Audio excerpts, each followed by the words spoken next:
कोणाला सांगायचं नाही. आता मी जर जमीन जंगलसाठी मी तिकडे काम करतो, पण मी कधीच काय काम करतो लोकांना मी नाही सांगत. ही पण बऱ्याचदा व्यसनमुक्तीमध्ये प्रत्येक शाळेमध्ये यावर्षी मुलीची परीक्षा आहे पुढच्या वर्षी म्हणून नाही जात नाही, पण प्रत्येक शाळेत जाणं, त्यांच्यासाठी राबणं, बदल आणायचं म्हटलं तर आपल्याला काम करणं गरजेचं आहे त्या ग्रुप लेवलवरती. काय बेसिक काय होतं ना की आपण स्टेजवरती बोलतो, काय म्हणतो की आपण असं करायला पाहिजे तसं करायला पाहिजे, कोण क्वेश्चन मार्क आहे, कोण करणार आहे, आपणच करायला पाहिजे, हे काम करत राहतो मी. म्हणून मी तिला जे काही मी आज या स्टेजवरती किंवा आज आपण बोलताना हे म्हणेन की तिचे खूप आभारी आहे मी, कारण काय तिने एक्सेप्ट केलं मला, रेदर देन माझ्या आई बाबांना जसं आहे तसं एक्सेप्ट केलं, ते महत्वाचं आहे. बोलणं खूप मोठं असतं आणि एक्सेप्ट करून ते त्या पद्धतीने जगणं हे खूप मोठं काम असतं आणि त्यांनी माझ्यासाठी केलं. कारण हिला पहिल्यांदा एकदा म्हटलं होतं की 1 वर्ष झाल्यानंतर लग्न व्हायचं होतं, इकडे बघ हे दिस इज द कल्चरल शॉक आहे म्हटलं, तुझ्यासाठी माझ्यासाठी नाही म्हटलं, मी तर समोर येईल पण तुझ्यासाठी बघ म्हटलं, परत डिसिजन कर असं हिला म्हटलं होतं. तर मी आधीच सांगितलं होतं की रजिस्टर मॅरेज करायचं, पण मग हे गावात वगैरे जाऊन बोलले आणि गावात मीटिंग बसली असेल, पंचायत बसली आणि मग म्हणाले की नाही, गावातल्याच पद्धतीने लग्न करावं लागेल, तुला जर इथे राहायचं असेल तर त्यांचं थोडंसं ऐकावं लागेल, म्हणजे याला असं गावातल्या लोकांनी म्हटलं. मग मला घरी येऊन सांगितलं तर म्हणे नाही, ते तयार नाही आहेत रजिस्टर मॅरेज वगैरे करायला, गावातल्या पद्धतीनेच लग्न करावं लागेल. मग मी आईशी बोललो. तर माझी आई हिंदू मुलींच्या शाळेत हायस्कूल टीचर होती आणि मी सांगते म्हणजे माझे आजोबा आजी वगैरे खूप सुधारक विचारांचे होते. तर म्हणाली आई ठीक आहे ना, काय हरकत आहे, त्यांच्या पद्धतीने जर लग्न करायचं आहे तर तू इंटरनली तर चेंज नाही होणार ना, आतून तू जशी आहे तशीच राहशील, फक्त 4 दागिने त्यांचे घातले किंवा त्यांचे जे काही विधी आहे ते केल्याने तुला काही फरक नाही पडणार असं. म्हणजे मी पण बोलले, आईशी आम्ही डिस्कस केलं आणि म्हटलं हो ठीक आहे चालेल, पण आम्ही तरी पण 1 तारखेला रजिस्टर मॅरेज केलं 1 फरवरीला. आणि गावात मग जायचा आम्हाला वेळ हवा होता, कारण की तेव्हा व्हेकल्स नव्हते, हे नव्हते, सगळं बसनीच गेलो होतो आम्ही लग्नाला. तर मग ते 4 तारखेला आम्ही रविवार होता तर 4 फरवरीला गावातल्या पद्धतीने लग्न केलं. पण आम्हाला काहीच माहिती नव्हतं, म्हणजे आमच्या घरच्यांना वगैरे काहीच माहिती नव्हतं कसं लग्न काय लग्न, पण एकदम शाही ग्रँड विवाह सोहळा असं आमचं खूप सुंदर पद्धतीने गावातल्या पद्धतीने आणि सगळं खूप मोठे मोठे पेंडॉल आणि खूप सजवलं होतं, सगळं ट्रॅडिशनल आणि असं खूप छान विवाह झाला. की मग म्हणजे आम्हाला तेव्हा ते व्हिडिओ कॅसेट वगैरे पण नवीन होत्या, पण मग मी माझ्या पुतण्याला पाठवलं, म्हटलं तू आत्ताच्या आत्ता अहेरीला जा.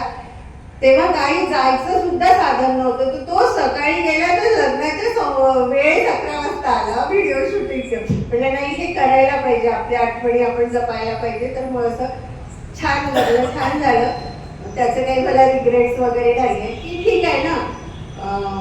म्हणजे जर समोरची व्यक्ती जर आपल्या मनाप्रमाणे करत असेल तर थोडं आपणही बदलायला काही हरकत नाही, पण तरी पण मला लग्नातला वायफळ खर्च अजूनही आवडत नाही. तर बदल हा निसर्गाचा नियम आहे, त्या अनुषंगाने या ठिकाणी काही बदल घडून आले सुद्धा, पण दोघांनी पण एकमेकांना जसं आहे तशा पद्धतीने त्यांनी स्वीकारलं, त्यामुळेच ते आज दोघे मिळून हे कार्य करू शकत आहेत. तर सरांचं कार्य खूप मोठं आहे, त्यांचं नाव खूप मोठं झालेलं आहे, कदाचित त्यांना याची जाणीव आहे. तर राजकारणामध्ये त्यांना बऱ्याच पक्षांनी त्यांना राजकारणामध्ये येण्याविषयी विनंती केलेली आहे. तर आपला भविष्यामध्ये काही राजकारणात जाण्याचा विचार आहे का?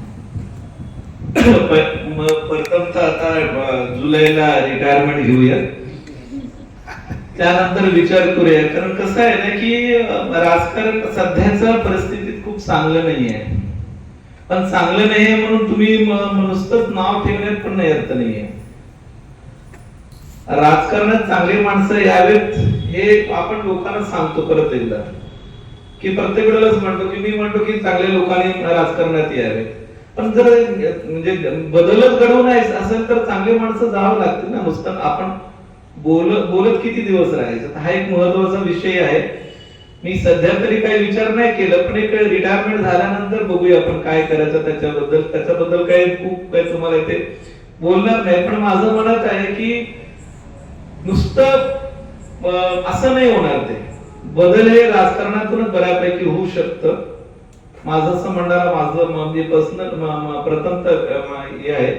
कारण तुम्ही कुठे पण जाल ना तर त्याच्याशी तुम्ही म्हणजे हे पण नाही आहेत, ते सुटून पण नाही. तुम्ही प्रत्येक वेळेला तुम्ही कुठे ना कुठे तर राजकारणाशी बळीच पडता ना तुम्ही. आपण प्रत्येक माणूस असा इथे बसलेला माणूस मी राजकारणी नाहीये असं म्हणणं पण चुकीचं आहे. आपण कुठल्या ना कुठल्या पद्धतीने इन्व्हॉल्ड आहोतच. हा, फक्त काही लोक ऍक्टिव्ह इन्व्हॉल्ड आहेत, काही इनडायरेक्टली आहेत, काही डायरेक्ट आहेत. जे डायरेक्ट आहेत त्यांना आपण राजकारणी म्हणून त्यांना शिव्या देतो. इनडायरेक्ट आहेत आपण या तीरातून त्यांची मजा बघत राहतो. पण ते मजा बघणे हे आपल्या भविष्य काळाकरता पण चांगली गोष्ट नाहीये. तर म्हणून असं वाटतं की मला आज जरी विचार नाही केला तरी विचार करूया त्या संदर्भात.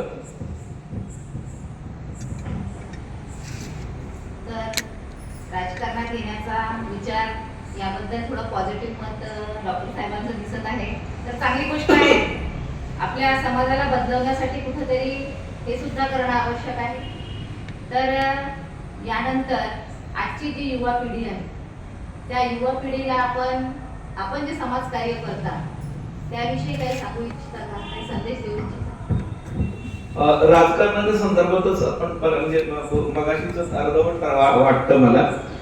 कारण कसं आहे ना की तुम्ही जेव्हा असं विचार करताय की इलेक्ट्रोल म्हणजे प्रत्येक वेळेला तुम्ही उभं राहूनच म्हणजे इलेक्शन मध्ये उभं राहूनच तुम्ही सगळं करू शकता असं नाही. राजकारण हे तुम्ही विदाऊट उभं न राहता पण करू शकता. वेगवेगळ्या पद्धतीने राजकारण करू शकता. हा, एखाद्या वेळेला त्या निमित्तासाठी तुम्ही पक्ष घेऊ शकता, पण प्रत्येक वेळेला तुम्ही उभं राहण्याची गरज नाहीये. हा, तिथे जाऊन तुम्हाला काही बदलवता येतं तर ते तुम्ही म्हणजे मला वाटते करता आलं पाहिजे. हा एक महत्वाचा विषय. आणि आजच्या पिढीला काय सांगायचं म्हटलं की आजच्या पिढीतलं पहिल्यांदा आपल्याला हे बघावं लागेल की कुठे आहे आजची पिढी. सगळ्यात महत्वाच्या 2-3 गोष्टी आहेत. आपण सर्वसाधारणपणे आमच्या वेळेला आम्ही जेव्हा तरुण होतो किंवा आम्ही लहान होतो त्यावेळेला आम्हाला उर्मी होती. काय उर्मी होती की काहीतरी बदल म्हणजे काहीतरी झटण्याची लढण्याची उर्मी होती. मी आदिवासी स्टुडंट फेडरेशन मध्ये होतो. मी बऱ्याचदा ऍक्टिव्ह काम केलं तिकडे. आम्ही जर असं म्हणायचो की एखादा आमच्यावर अन्याय होतो तर 50,000 मुलं म्हणजे 2 दिवसात नागपूरला यायची. आम्हाला असं वाटलं की नाही आता आपल्याला याविषयी गव्हर्नमेंट समोर प्रश्न मांडायचे आहेत. हे आपल्यावर अन्याय होतो किंवा आपल्यावर हे असं लादल्या जात आहे. ते त्यावेळेला मुलं यायची, पण आता नाही होत. आता काय झालं ना की कुणाला आपल्यावर अन्याय होतो हे पण वाटत नाही, की एखादी गोष्ट आपल्यावर अन्याय होतो हे पण जाणवत नाही. का नाही जाणवत आहे? 2 वेळचं जेवण आपल्याला पोट भरतं, तेव्हा आम्हाला पोट भरत नव्हतं. आम्ही आश्रमशाळेत जेव्हा म्हणजे इकडचे आश्रमशाळा ठीक आहे आमचा लोक बिरादरीचं, पण जेव्हा सरकारी आश्रमशाळेत एकच पोळी मिळायचं आणि एवढंच भात मिळायचं. हे रियालिटी आहे. म्हणजे आज जरी आपण बोलतो तरी तेव्हा तिथल्या प्रत्येक आश्रमशाळेतल्या मुलाला वाटायचं की नाही आपण आता याच्यासाठी लढलं पाहिजे. आज मुलांना वाटत नाही. का वाटत नाही? एक तर मोबाईल आलेला आहे, इंटरनेट आलेलं आहे आणि अजून बरेचसे मीडिया आलेले, सोशल मीडिया आला आणि ज्याच्याकडे मोबाईल आहे तो स्वतःला असं वाटायला लागलं की त्याच्याकडे सगळे विषय सुटलेच, विषय नाहीच आहे आणि पोट भरत आहे आणि मोबाईल हातात मिळाला. त्याच्यामुळे त्याला असं वाटत नाही की पुढे जाऊन आपण याचा विरोध केला पाहिजे. विरोध याचा अर्थ प्रत्येक वेळेलाच विरोध केला पाहिजे, पण जिथे जिथे अन्याय दिसतोय, जिथे जिथे आपल्यावर वाटतं की पुढे जाऊन हे चुकीचं होतंय, हे चुकीचं होतंय हे कुणाला आता वाटत नाही. हे चुकीचं कधीच काहीच वाटत नाही. पॉलिटिक्स मध्ये कोणाला काहीच वाटत नाही. म्हणजे तुम्ही म्हणत होते ना पॉलिटिक्स मधलं, तर तिथे तसं वाटत नाही. सगळ्यांना सगळं चांगलंच वाटत आहे. असं कसं होणार? आपण कुठल्या दिशेने चाललो हे आपल्याला कुठेतरी दिसलं पाहिजे. आपण कुठल्या म्हणजे परंपरेतून आलो, हे देश कोणाचं आहे, हे देश कुठे चालला आहे, हे तरुण पिढीने आता लक्षात घेतलं पाहिजे. आणि तरुण पिढीने कमीत कमी स्वतःबद्दल ना की प्रश्न विचारावेत की मी कोण आहे, मी कशासाठी जगतो आणि कसं काय असलं पाहिजे माझी सिस्टीम. दिल्लीचं एअर क्वालिटी किती आहे? 700 ते 800 आहे. माझ्याकडचं किती होतं? माझ्याकडचं 30 किंवा 20 होतं. आता तो जाऊन 125 वर आलेला आहे. म्हणजे तुमच्याकडे जडगतीचं हवा नाहीये, पाणी शुद्ध नाहीये, सगळं त्या याच्यातलं पाणी याच्यात येत आहे. काय म्हणतात ते, जेवढं ते मायनिंग होतं ना, मायनिंगचं पूर्ण पाणी पोल्युटेड पाणी आमच्या नद्या नाल्यांमध्ये सगळं पिकांमध्ये होत आहे. आणि शेतात सगळं युरिया नमका ढमका टाकून शेतात पूर्ण हे करतात आणि त्याचं आपण अन्न खात आहे. श्वास घ्यायला हवा नाहीये, खाणारा जेवढं जेवतो ते सगळं पॉइझनस आहे, टॉक्सिक आहे. आणि ही घेऊन पुढे आपली पिढी जात आहे. आणि आपल्या पिढीला एवढं जाणीव नाही की आपण हे काय करतोय. म्हणजे मगाशी सर कोणीतरी सर विचारत होते की दळणवळण पूर्ण तुम्ही दुरीतून येत आहे.